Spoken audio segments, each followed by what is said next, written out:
Chers amis, fidèles du Padre Pio, bonjour, mon nom est Jean Goyard et vous assistez au programme Grâce au Padre Pio.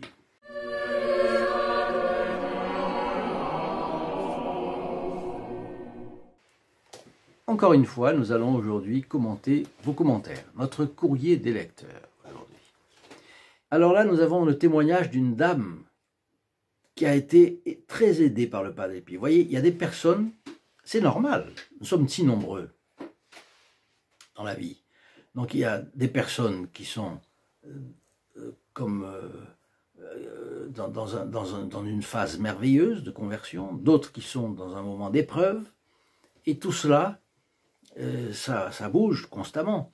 Ne croyez pas quand vous êtes dans l'épreuve que cela durera toujours. Mais non. Donc là, c'est une dame, c'est Marie, mère de famille, qui nous écrit. Je tiens à vous remercier de vos prières, à mes intentions. Soyez richement bénis par la Sainte Vierge et le Saint Padre Pio. Je témoigne ici d'une grâce reçue il y a quelques semaines. Une situation me faisait souffrir beaucoup et je me sentais impuissante. J'ai donc commencé à prier le rosaire de Saint Padre Pio avec les 3 mystères de la vie de notre Seigneur Jésus, etc. À mon visage et à mon attitude, mes proches voyaient que j'étais triste et troublé. Oui, il y a des moments où on est troublé et le diable se réjouit avec ça. Il faut essayer de se plonger dans la prière pour lutter, parce que le trouble, c'est toujours mauvais. Ils m'ont dit qu'ils me porteraient dans leur prière. Et un soir, je me suis couché, le cœur spécialement douloureux. J'ai demandé au Saint Padre Pio de venir à mon aide, et j'ai fini par m'endormir en larmes. Mais en songe, je me suis trouvé seul, assise sur un banc à la grotte de Lourdes. Ça, c'est quand même un songe vraiment intéressant. En face de la statue de la Sainte Vierge Marie, l'Immaculée Conception. Il n'y avait là personne d'autre que moi. Donc ça, c'est déjà un rêve qui était une grâce de la Providence. Ça, dans un moment d'affliction, elle s'est trouvée à Lourdes. Bon. J'avais mon chapelet en main, mais je n'arrivais pas à le prier. Chaque début de « Je vous salue Marie » étant interrompu par des sanglots. Donc, la tristesse était si profonde que dans l'inconscient, elle continuait. Voyez, bien. Tout d'un coup, j'ai ressenti la présence d'une personne à mes côtés. J'ai tourné la tête, et qu'est-ce que je vois? Le Padre Pio. Voilà, alors là, une double grâce. À Lourdes et le Padre Pio. Il portait des gants, sans les doigts des gants, c'est bien typique de Padre Pio. Et il avait un chapelet en main. Il m'a fait signe de bien tenir mon chapelet. Ah, ça c'est encore le Padre Pio, parce que le Padre Pio était très conscient d'une chose que saint Pierre Julien Aymar dit, c'est que la prière corporelle. On prie d'une manière correcte. On ne se met pas à vachi quand on prie. Donc là, il m'a fait signe de bien tenir mon chapelet. Ça veut dire que le chapelet était mal tenu. C'est typique du Padre Pio, ça. Bon. Il m'a fait signe de l'imiter en relevant un peu plus mes mains qui tenaient mon chapelet. Donc, puis il commença à réciter l'Ave Maria en me faisant signe de le réciter avec lui. Alors, c'est ce qu'elle fait. J'entendais des voix qui accompagnaient la récitation du chapelet. Je me suis retourné. Il y avait une personne juste derrière moi qui récitait aussi son chapelet. Donc, quelqu'un qui est venu en même temps. Le Padre Pio tourna son regard vers la statue de Notre-Dame de Lourdes, comme ça, un petit peu le regard levé. Et je me suis réveillé, mon chapelet en main. Je n'avais plus de tristesse, ni de sanglots, ni l'envie de pleurer comme tous les jours auparavant. C'était même comme si rien ne s'était passé les autres jours. Je me sentais vraiment très bien et avec beaucoup de confiance. Bon, les gens vont dire « Non, mais un rêve, ce n'est qu'un rêve de bonne femme. » C'est pas vrai. Parce que au fruit du rêve, on voit que Marie avait une angoisse, une tristesse, un trouble. Au fond, le démon chevauchait la tristesse de Marie. Et le Padre Pio est venu un songe. Il ne faut pas vivre en fonction de ses rêves, mais quand il y a un rêve comme ça, c'est très clair. On le voit au fruit. Qu'est-ce qu'il y a? Elle se sentait avec confiance et le trouble avait disparu. Et ça, c'est souvent la Providence qui fait comme ça. Et le Padre Pio faisait comme ça. Il y avait des nuages et d'un coup, le Padre Pio écartait les nuages. Je trouve très c'est analogue à tout ce qu'on voit, tout ce qu'on lit sur le Padre Pio. Marie termine comme ça. Je vous prie de vous unir à moi pour remercier le Padre Pio de son aide et de sa présence bienveillante. J'y crois fermement. Merci Padre Pio, merci Sainte Vierge Marie Immaculée, merci Seigneur Jésus pour l'octroi de cette grande grâce. Saint Padre Pio, priez pour nous. Eh bien, oui Marie, nous nous unissons de tout notre cœur pour remercier le Padre Pio de cette grâce. C'est une grâce qui est venu comme ça. Et il n'est pas apparu, mais il nous a fait un clin d'œil à travers un rêve. C'est très joli, c'est vraiment ce qu'on appelle un fioretti. Maintenant, c'est Brigitte. Brigitte dans la Drôme. Brigitte est mariée avec Johan. Johan, oui, J-O-H-A-N, et elle va nous faire un double témoignage, c'est fort intéressant, et vous allez voir, je fais partie des protégés du Padre Pio pour ma plus grande joie. Là, je suis très content que cela lui procure de la joie. Si cela lui procurait de la tristesse, ce serait mauvais, ce serait une tentation du démon. Mais là, on voit... je fais partie des protégés du Padre Pio pour ma plus grande joie. Je commence par vous raconter que ma sœur jumelle et moi, donc 2 filles, nous devons la vie au Padre Pio.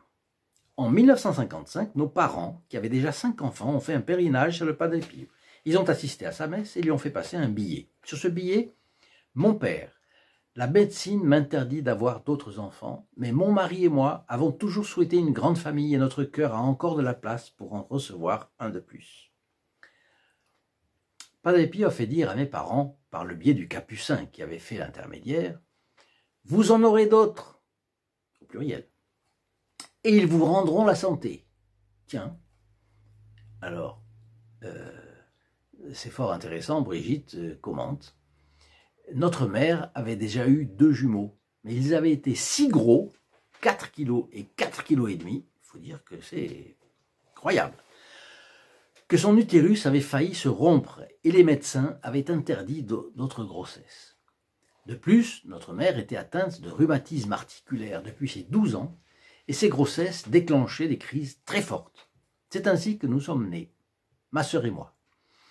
Mais pour ma mère, il n'y a plus eu aucun rhumatisme articulaire. Elle en a été définitivement délivrée. Eh bien, pardon. C'est exactement ce que nous avons lu dans plusieurs fioletti du Padre Pio, dans des livres qui ont été écrits et avec les témoignages directs de témoins.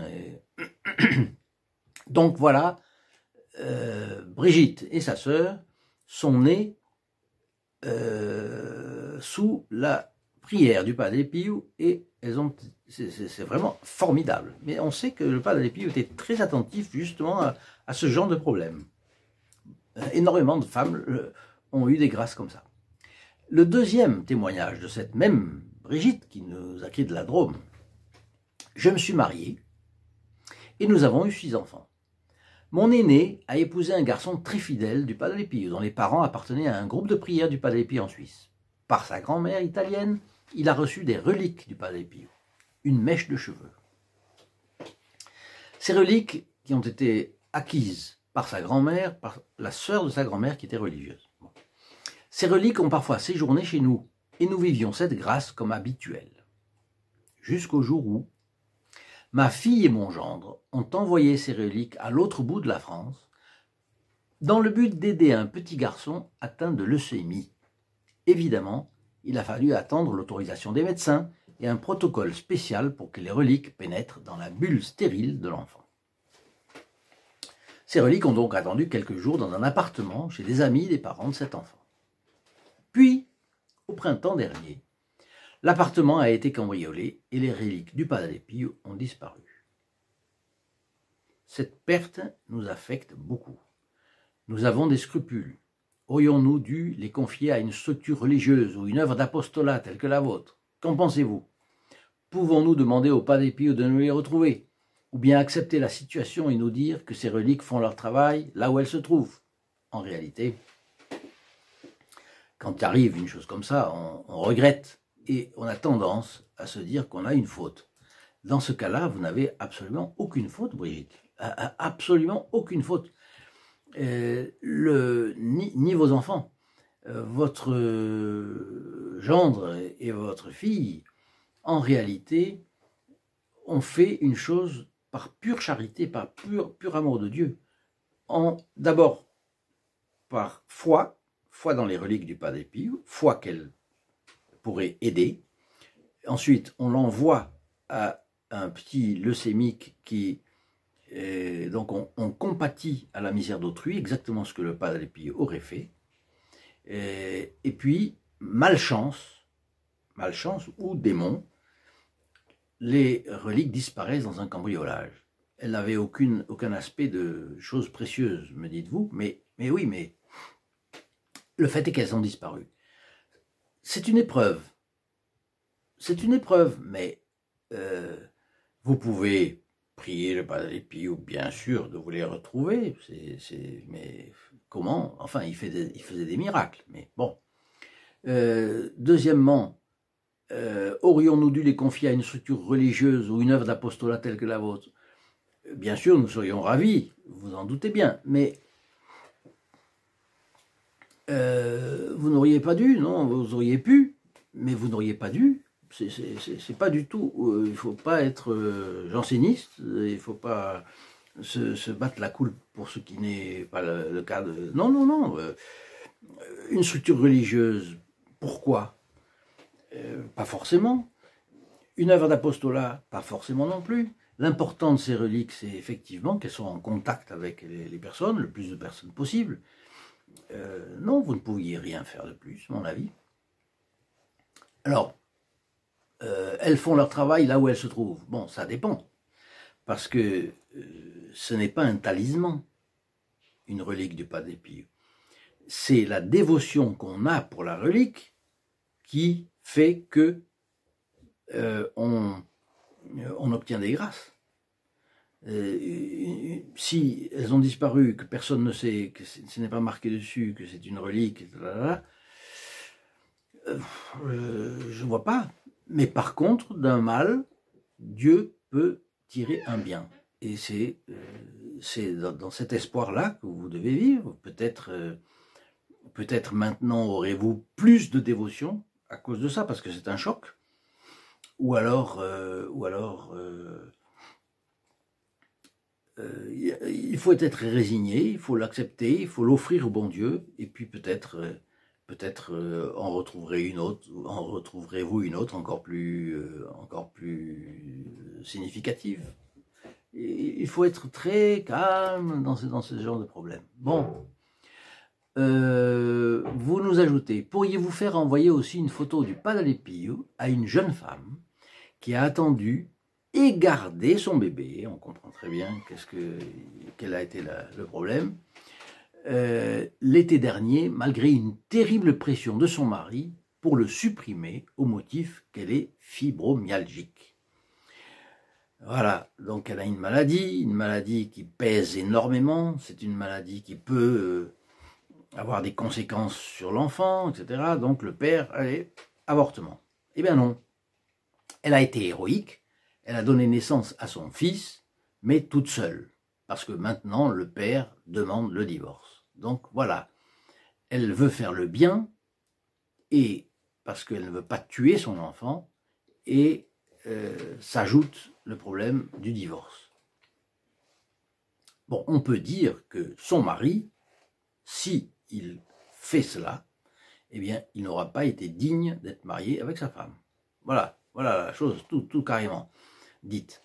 Mais il se peut qu'il aille jusqu'au bout, bien sûr, aujourd'hui c'était parfaitement possible, et ce sera un sacrifice de plus pour sa femme. Mais la présence de cet homme, s'il est comme ça, c'est peut-être pire. Alors, Alors, vous continuez. Elle a confiance dans la foi dont je lui parle, mais elle ne croit pas vraiment. Donc, elle a eu une réaction naturelle d'une femme normale qui ne va pas supprimer son enfant. Exactement, elle a fait ce qu'il fallait. Elle a évité ainsi de faire un assassinat. Bon. Le livre que vous avez édité lui serait d'un grand secours. J'écoute votre chaîne tant que je peux. J'ai lu votre livre. Je partage tout avec une grande joie qui vient du ciel. Voilà. Donc, Brigitte et Johan sont de bons chrétiens, je le vois, et ils tirent les conséquences sur le plan pratique, puisqu'ils ont fait ce qu'ils ont pu pour soutenir cette jeune dont ils nous donnent l'adresse pour lui envoyer un livre. Bien sûr, on le fera. Mais ils tirent les conséquences. Et en fait, ce qui m'a beaucoup plu dans ce message, tout ce qui concerne le Padre Pio, je suppose notre chaîne, d'autres choses si elles en ont ailleurs, bien sûr, il faut analyser ce qui est bon, et ce qui est bon, on le partage. Elle partage tout, et cela lui communique une joie dont elle sent qu'elle vient du ciel. Vous voyez, je crois que tout ce que vous pourrez faire pour partager ces vidéos, vous savez que si vous partagez une quelconque des vidéos qu'il y a dans cette chaîne à quelqu'un, eh bien, non seulement vous rentrez dans les intentions du célébrant de cette messe, du prêtre qui célèbre la messe, mais celui auquel vous partagez rentre également. Et c'est un cadeau immense que vous pourrez faire à tous ceux auxquels vous partagerez une de ces vidéos. Et si vous le faites, si vous faites le partage une fois par semaine, vous aurez ainsi, à chaque vendredi à midi, la messe dite pour vous. Et ce qui fait que vous aurez, à la fin de l'année, 52 messes dans votre intention. Nous vivons dans la Drôme. Et si un jour votre voiture vous conduit par ici, nous serions si heureux de vous accueillir dans une de nos chambres d'hôtes. C'est très très gentil, Brigitte, je vous remercie beaucoup. Et je serais ravi de connaître une protégée du Padre Pio, bien sûr, et venue au monde grâce au Padre Pio, bien sûr. Et si je vis dans la Drôme, je n'y manquerai pas, je vous assure, je serai ravi. Cher monsieur, vous transmettez foi, espérance et charité à vos auditeurs en parlant du Padre Pio. De plus, je considère vos émissions comme un véritable catéchisme. Il faut le faire, en tout cas, ça c'est sûr. C'est un devoir. C'est une nourriture pour l'âme qui nous donne force et courage pour être missionnaire. Et en ce qui me concerne, à mon tour, très cordialement, eh bien, Brigitte et Johan, je suis très content de connaître votre existence. Ce sont toujours des fiolettes qui avivent notre foi, et je le transmets, comme ça, cela avivera la foi de quantité d'autres que moi. J'en suis absolument content et ravi. Et je vous souhaite à tous, bien sûr, tous ceux qui ont des épreuves, tous ceux qui ont des grâces, je vous souhaite vraiment d'être aidés de tout cœur. Je souhaite que vous soyez aidés par le Padre Pio, et j'en suis certain, il le fera. Parce qu'il connaît les reins et les cœurs. Ils sont les reins et les cœurs de là où il est. Et oui, il voit le bon Dieu face à face. Je vous souhaite une très bonne journée et à demain. Au revoir.